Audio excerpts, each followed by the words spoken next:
There is a window. It is about 30 seconds long, and it opens the moment you think, I could do that. And it closes the moment your brain starts listing all the reasons you should not. Most of us live our entire lives letting that window close. And neuroscience tells us that what happens inside that tiny window might be one of the most important things your brain does for your mood, your memory, and even your sense of purpose. I'm Coach Janet J. And today on Your Next Best Step, we are looking into why doing something new feels so hard after 45 and why a surprisingly small amount of courage is all it actually takes. Here is what I want you to notice. Think about the last time you wanted to do something new. Maybe it was a class, a different restaurant, a walking trail you've never explored, a creative project that kept nudging you from the back of your mind. And then think about what happened next. Most of us did not say no. We said, maybe later, or when things settle down, or my personal favorite, that's really more of a younger person thing. We did not slam the door. We just let it quietly drift shut. And here's why that matters. After about 45, our world can start getting smaller without us even realizing it.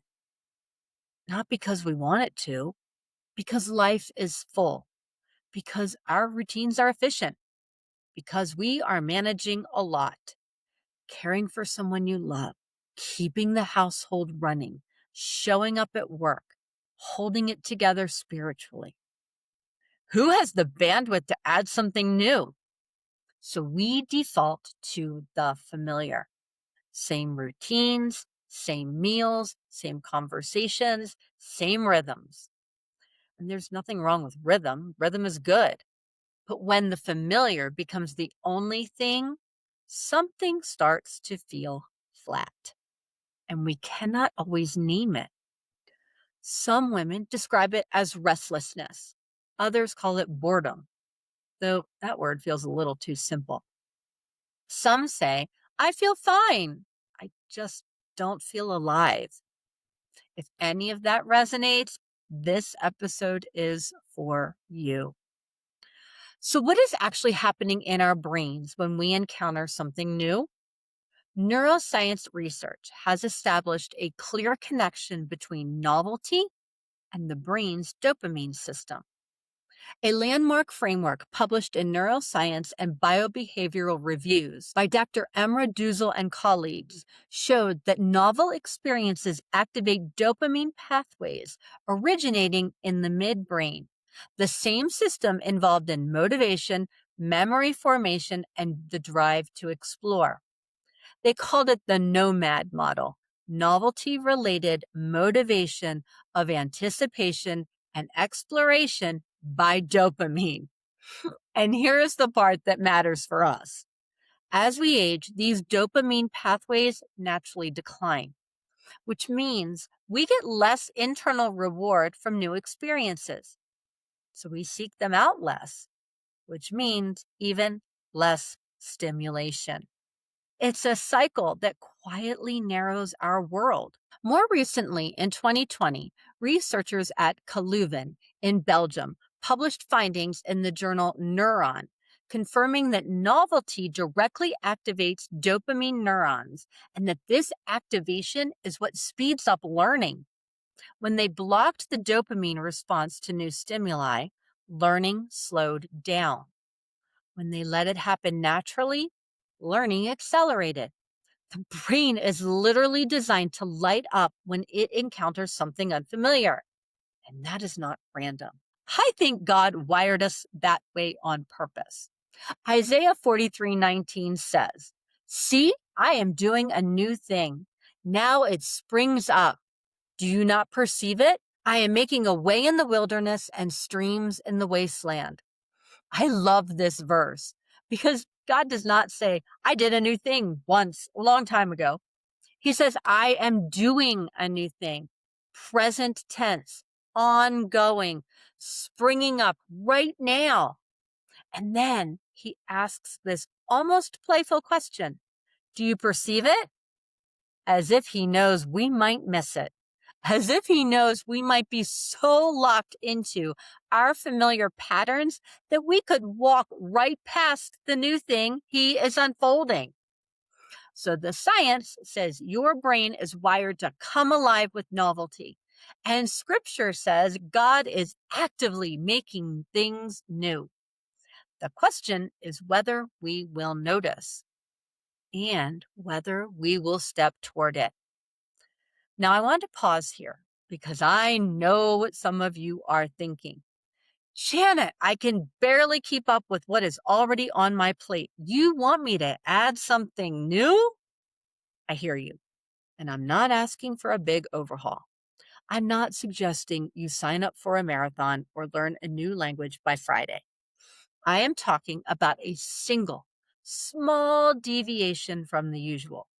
One moment where you say yes to something your brain is curious about before the overthinking kicks in. That is the 30-second courage window.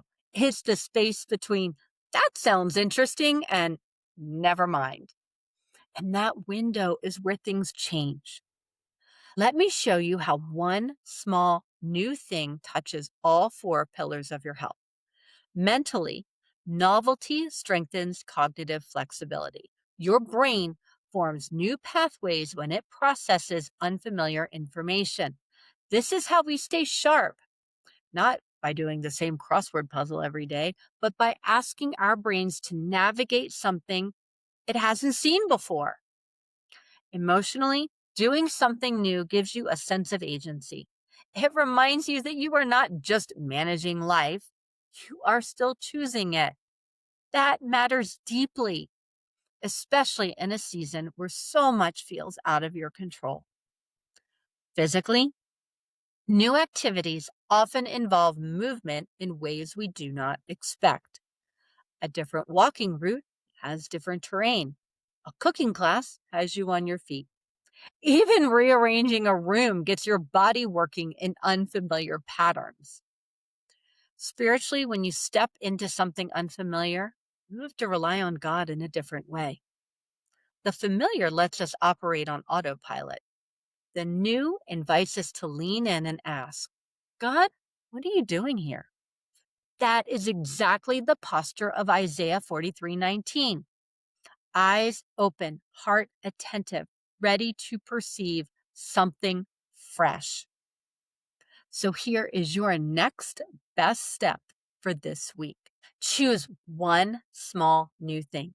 That's it. A different coffee shop, a new walking route, a class you've been curious about, a recipe you've never made, a conversation with someone you don't usually talk to. You do not need a reason behind curiosity. You do not need to be good at it. You just need to say yes before the window closes. When you feel the pull of something new and your brain starts whispering all the reasons to stay put, remember, you have about 30 seconds. That is enough. Move toward it. Even one step counts. So let's anchor this. Your brain is wired to come alive when it encounters something new. Dopamine pathways light up. Motivation increases. Memory sharpens. God is in the business of doing new things and inviting you to perceive them. And the courage it takes to say yes is not some massive life-changing amount. It is about 30 seconds of, I'll give that a go. One small new thing this week. On Monday, we're diving into what invisible labor is doing to you. You do not want to miss it.